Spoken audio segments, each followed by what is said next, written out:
Her small, trembling hands gripped the silk lapel of a man who usually only felt the weight of blood on his conscience. Tears carved clean streaks through the red stains on her honey-blonde cheeks, her voice a jagged whisper that carried to every corner of the room. "Please. He's hurting my sister. He won't stop." The clatter of silverware died instantly. The air in the elite dining room turned to ice. Every man in a suit reached instinctively for his jacket, expecting an assassin, but they found a 7-year-old girl in a torn pink dress. And the man she had chosen to beg wasn't just any stranger. He was the Glacier of Seoul, the most ruthless Korean mafia boss to ever set foot in this city. What he did next would rewrite the laws of the underworld forever. "Stay with me, because this transformation will leave you breathless." It was a damp Thursday night at the Imperial Jade. Inside, the atmosphere was thick with the scent of aged whiskey and the quiet, heavy power of men who moved mountains in the dark. This wasn't a public eatery. It was Kang Min-jae's sanctuary. Here, the waiters were trained to be invisible, and the guests knew that a single loud word could be their last. Kang Min-jae sat at the center table, a mountain of tan muscle and tailored black silk. At 38, he didn't just run the city, he owned its breath. A prominent black tattoo climbed the side of his neck, disappearing into a slicked-back pompadour that hadn't moved an inch all evening. His eyes were dark, unreadable, and focused on a ledger of territories. To Min-jae, life was a series of calculations. Sentiment was a virus. Empathy was a death sentence. "The docks are secure," his lieutenant whispered, his voice low and measured. Min-jae nodded, his gold chain catching the light of the chandelier. Everything was moving with surgical precision. But then, the heavy brass-reinforced doors didn't just open. They shrieked against the floorboards. The room fell into a terrifying silence. The maître stumbled backward, his face drained of color. Standing in the center of the marble floor was the impossible, a little girl. She looked like a fallen blossom in her vibrant pink dress, but the honey-blonde curls were matted with grime, and the dark expressive eyes were wide with a terror that no child should know. The elite patrons stared. Some sneered at the street rat interrupting their million-dollar deals. But Lily wasn't looking for a handout. She scanned the sea of gray suits until her gaze locked onto the one man who didn't look away. She saw the tattoo. She saw the gold. She saw the absolute, terrifying power radiating from the center table. Without a single thought for her own safety, she ran. She didn't stop until her tiny fingers were buried in Min-jae's black sleeve, her desperate eyes looking up in the face of a monster, begging him to become a hero. The expensive fabric of Min-jae's sleeve felt like a lifeline in Lily's small, shaking hands. She didn't look at the other men in their sharp, gray suits. She didn't see the way his bodyguards moved closer, their faces hard and ready for a fight. She only saw the man with the black tattoo on his neck. To the rest of the world, he was a monster. To Lily, he was the only one strong enough to stop the nightmare waiting for her at home. "Please," she sobbed, her voice cracking in the heavy silence of the restaurant. "Rico is hurting Elena," he said. "He said he'd break her if we didn't give him the money. But we don't have it. We don't have anything left." Min-jae didn't move. He sat as still as a statue made of dark stone. His dark eyes stayed fixed on the little girl in the pink dress. On his left, his top lieutenant leaned in, whispering urgently, "Boss, don't let this street rat cause a scene. I'll have the guards throw her out. We have a meeting to finish." The patrons at the nearby tables watched, waiting for the Glacier to do what he always did. They expected him to wave a hand and have the child dragged away into the cold Chicago night. In Min-jae's world, an interruption was an insult, and a child was a distraction he couldn't afford. But something about the red streaks on Lily's cheeks, marks left by Rico's heavy hands, made the air in the room feel different. Min-jae looked at the tiny fingers clutching his arm.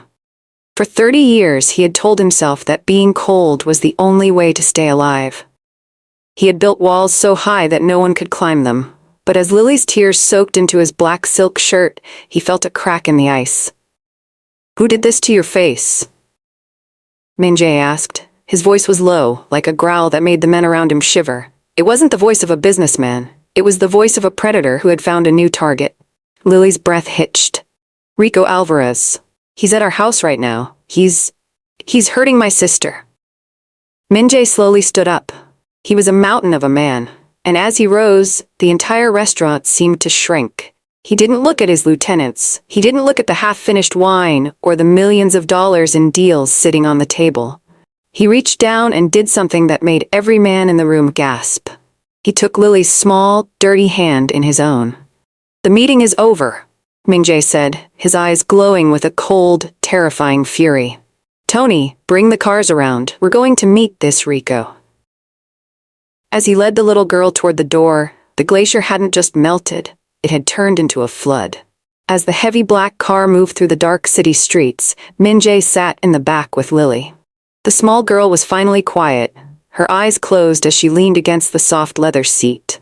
The glowing lights of Chicago passed by the window, but Min-jae wasn't seeing the tall buildings or the busy roads. Instead, his mind was thousands of miles away, back in the narrow, crowded alleys of Seoul. 30 years ago, Min-jae hadn't been a boss. He had been a skinny boy with holes in his shoes and a heart full of hope. He had a younger sister named Hana who followed him everywhere. She was his shadow, always grabbing his sleeve just like Lily had done in the restaurant. They were poor, but they had each other. Min-jae had promised his mother that he would always keep Hana safe. He had made a vow that nothing would ever hurt her as long as he was breathing. But in the world Min-jae grew up in, promises were hard to keep. One cold winter night, a group of older boys had come to their small shack to collect a debt their father couldn't pay. Min-jae had tried to fight them off, but he was too small and too weak. He could still hear Hana's screams echoing in his ears. He could still see her reaching out for him as they dragged her away to a life of misery. He had failed her. He had let his only family be broken because he wasn't strong enough to be a monster yet. That was the night the glacier was born. Min-jae decided that he would never be weak again. He joined the gangs and worked his way up, trading his heart for power. He built an empire so that no one could ever take anything from him again. He thought he had forgotten about Hana. He thought he had buried that little boy in the Seoul alleys under layers of expensive suits and gold chains. But looking at Lily's honey-blonde hair, the old pain came rushing back like a flood. The red streaks on her face felt like a personal insult to the boy he used to be. Rico Alvarez wasn't just a bully hurting a stranger's sister. In Min-jae's mind, Rico was the ghost of the boys who had taken Hana. Min-jae's hand tightened into a fist, his knuckles turning white. The gold chain around his neck felt heavy, a reminder of the wealth that couldn't buy back the past. He looked at Lily and made a new vow, one that he finally had the power to keep. He wouldn't let another sister be broken. He wouldn't let another light go out in the dark. "We are almost there," Min-jae whispered, his voice sounding like cracking ice. The time for remembering was over. The time for the glacier to strike had arrived.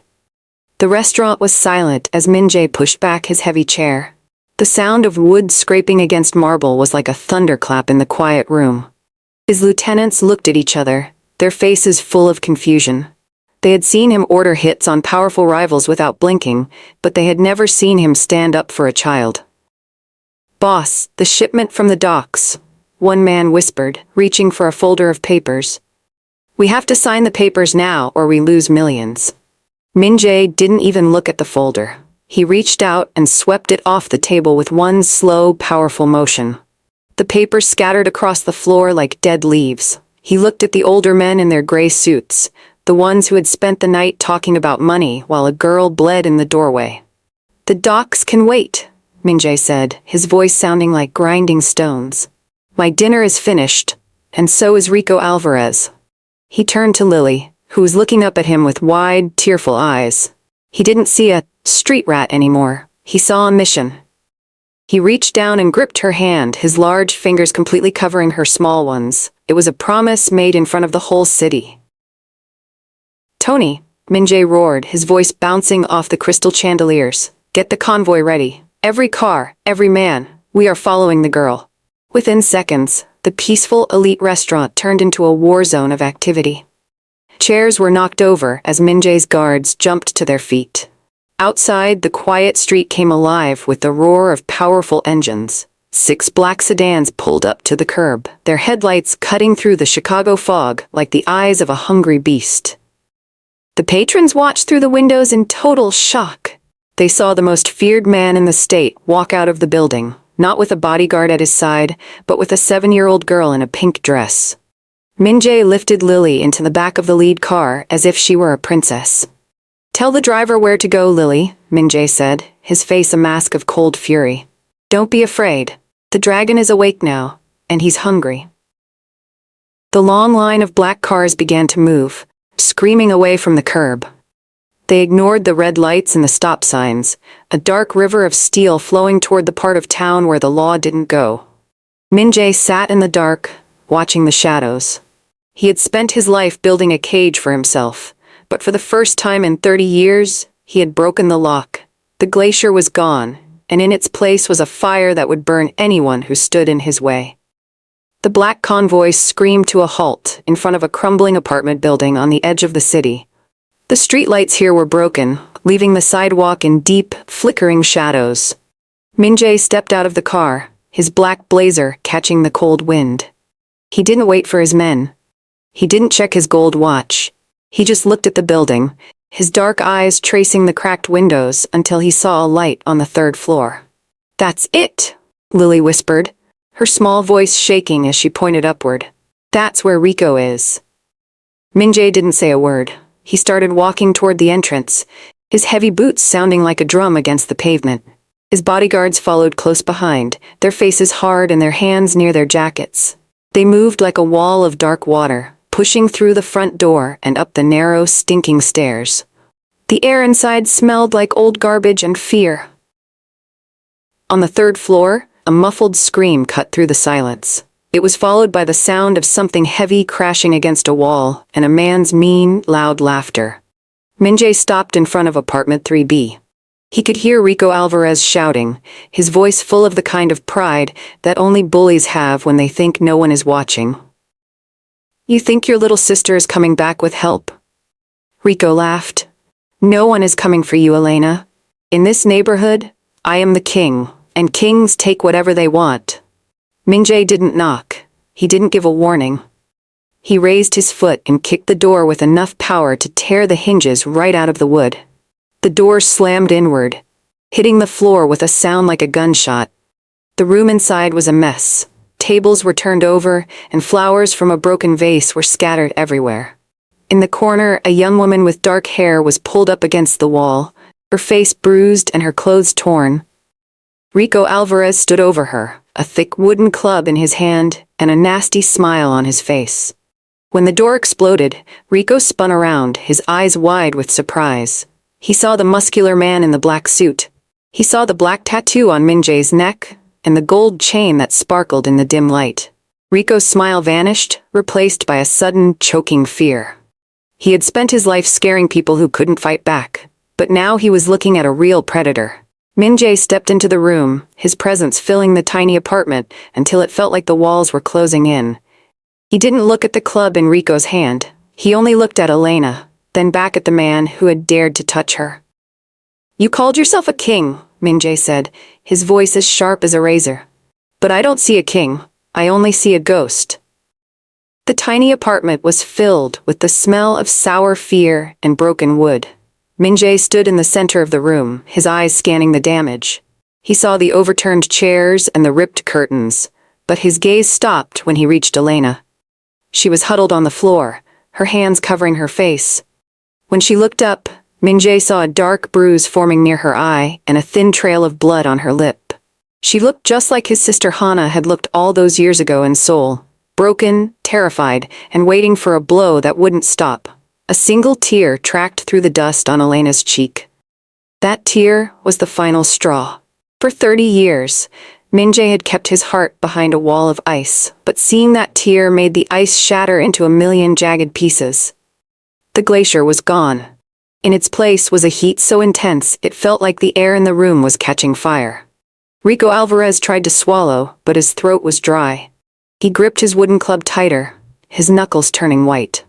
"You don't belong here, suit," Rico spat, though his voice shook. "This is my block. This girl owes me. You think a gold chain and a fancy car make you the boss of me?" Min-jae didn't answer with words. He took a slow, heavy step forward, His black blazer was unbuttoned, showing the powerful muscles of his chest and the dark ink of the tattoo on his neck. He looked like a storm cloud that was about to break. To Rico, Min-jae didn't look like a man anymore. He looked like a force of nature that couldn't be stopped. "You touched her," Min-jae said. His voice was so low it was almost a whisper, but it carried more danger than a scream. "You made a child run through the dark to find me. You made her sister cry. Do you know what the price of a tear is in my world, Rico?" Rico swung the club with a desperate yell, but Min-jae moved like lightning. He didn't even flinch. He caught the thick wood in his bare hand, the sound of the impact echoing off the walls. With one sharp twist, he snapped the club in half, as if it were a dry twig. Rico fell back against the wall, his face turning the color of ash. He looked at the broken wood in his hand, then up at Min-jae's eyes. There was no mercy there. There was only the cold, steady promise of a debt that was about to be paid in full. Min-jae reached out and grabbed Rico by the collar, lifting the bully off his feet until their eyes were level. "You wanted to be a king," Min-jae growled, his grip tightening. "Now I'm going to show you what happens to kings who build their thrones on the tears of children." Min-jae didn't just throw Rico to the floor. He kept his large tattooed hand wrapped around the bully's collar, dragging him out of the apartment like a bag of trash. Rico kicked and clawed at the air, his expensive sneakers squeaking against the dirty hallway floor, but it was like a mouse trying to fight a mountain. Lily and Elena followed behind, their eyes wide as they watched the man in the black suit lead the way. Outside, the neighborhood had come to a standstill. People were peering out of their broken windows, and a small crowd had gathered near the sidewalk. They had lived in fear of Rico for years. They had watched him take their money and hurt their families while they stayed silent. But now, they saw him whimpering. They saw the king of the block being pulled into the light by a man who looked like he owned the entire city. Min-jae reached the center of the street, right under the one working streetlight. With a powerful shove, he sent Rico sprawling into the middle of the road. Rico landed hard on his hands and knees, his breath coming in short, ragged gasps. He looked around at the faces of the people he had bullied, but for the first time, they weren't looking at the ground. They were looking at him with a new kind of strength. "Look at him." Min-jae's voice roared through the night, shaking the very air. He stood over Rico, his gold chain shining and his slicked-back hair perfect despite the fight. "This is the man you were afraid of. This is the man who thinks he is powerful because he can scare a little girl and hurt a woman." Min-jae stepped closer, his heavy boots clicking on the pavement. He reached down and grabbed the thick gold rings off Rico's fingers, tossing them into the gutter where the dirty water ran. Then he pulled the flashy leather jacket off Rico's shoulders and threw it to a group of young boys standing nearby. "His power isn't real," Min-jae said, turning his dark eyes toward the crowd. "It was built on your fear, and tonight, that fear is dead." Rico tried to crawl away, his face red with shame as the neighbors began to whisper and point. The glacier had done more than just beat him. He had stripped him of his pride in front of everyone. Min-jae looked at Lily and Elena, who were standing together near the black convoy. He didn't smile, but the cold fury in his eyes softened just a little. He had shown the neighborhood that a real boss doesn't need to be a bully, and a real king doesn't rule through terror. Rico Alvarez was no longer a threat. He was just a broken man sitting in the dirt. The street was so quiet you could hear the wind whistling through the empty alleyways. Min-jae stood tall in the middle of the road, his black blazer open and his gold chain catching the dim yellow light of the street lamp. Rico was still on the ground, shivering and looking at the dirt. He wasn't a king anymore. He was just a broken man who had lost his crown in front of the whole neighborhood. Min-jae turned his head slowly, his dark eyes scanning the faces in the windows and the people standing on the sidewalks. He didn't need to shout to make them listen. His voice was low and steady, like the sound of a heavy door closing. "Listen to me carefully," Min-jae said. He pointed a finger toward Lily and Elena, who were standing by the open door of his black sedan. "From this moment on, these two are under my name. They belong to the glacier."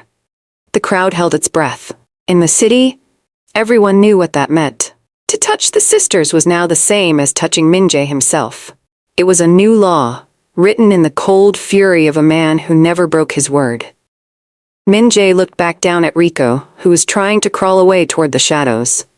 "If I hear a whisper that someone has bothered them," Minjae growled, his voice sounding like cracking ice, "if a single person even looks at them the wrong way, I will come back. And I won't just take your rings next time." Rico nodded quickly, his face pale with fear, and scrambled away into the darkness of an alley. He knew he could never show his face on this block again. The fear he had used to rule the neighborhood had been turned against him, and now he was the one who was afraid. Minjae walked over to the sisters.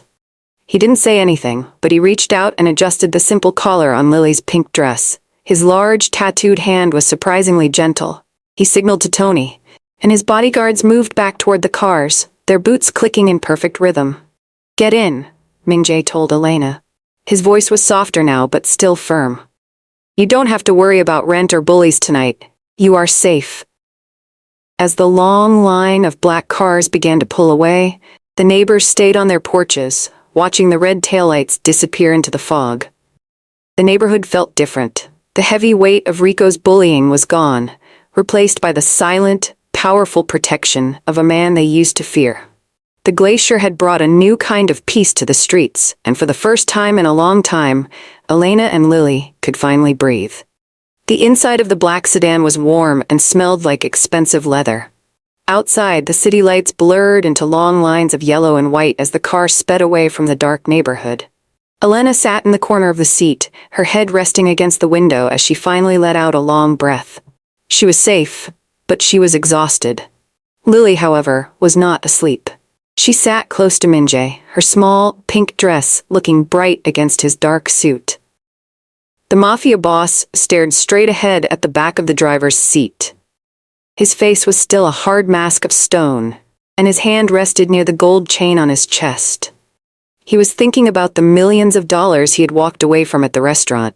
He was thinking about how his lieutenants would whisper that he had become soft. In his world, showing feelings was like opening a door for an enemy to walk through. Suddenly, he felt a small, warm pressure on his hand. He looked down and saw Lily's tiny fingers reaching out to him. She wasn't grabbing his sleeve in terror this time. Instead, she placed a small, crumpled piece of paper into his palm. "What is this?" Minjae asked, his voice low and gravelly. "It's a drawing," Lily whispered. "I made it today before Rico came. It's for the person who saved us. I didn't know it would be you, but I'm glad it was." Minjae slowly unfolded the paper. It was a simple crayon drawing of two girls standing under a giant, dark tree with strong branches that reached over them like a roof. The tree was colored black, and it looked solid enough to stop any storm. Lily had drawn a small heart on the trunk of the tree. For 30 years, Minjae had believed that being cold was his greatest power. He thought that by feeling nothing, he could never be hurt again. But as he looked at the drawing, he realized he was wrong. His ice hadn't saved his sister Hana all those years ago. It was his fury and his care for Lily and Elena that had given him the strength to crush a bully and change a whole neighborhood in one night. His heart, which he had tried so hard to freeze, felt a strange, steady heat. He realized that protecting these sisters didn't make him weak. It made him a different kind of powerful, the kind of man who could be a shield for the innocent. He didn't throw the paper away. Instead, he carefully folded it and tucked it into the inside pocket of his blazer, right over his heart. "Thank you, Lily," Minjae said. He didn't smile, but his dark eyes were no longer like ice. They were clear and calm. He looked out at the Chicago skyline and knew that the glacier was gone for good. He was a protector now, and that was the greatest strength of all. The seasons changed in Chicago, turning the biting winter winds into the soft, warm breeze of spring. For Elena and Lily, the world had become a place they no longer had to fear. The flower shop was full of bright colors again, and the smell of fresh roses replaced the heavy scent of old dust.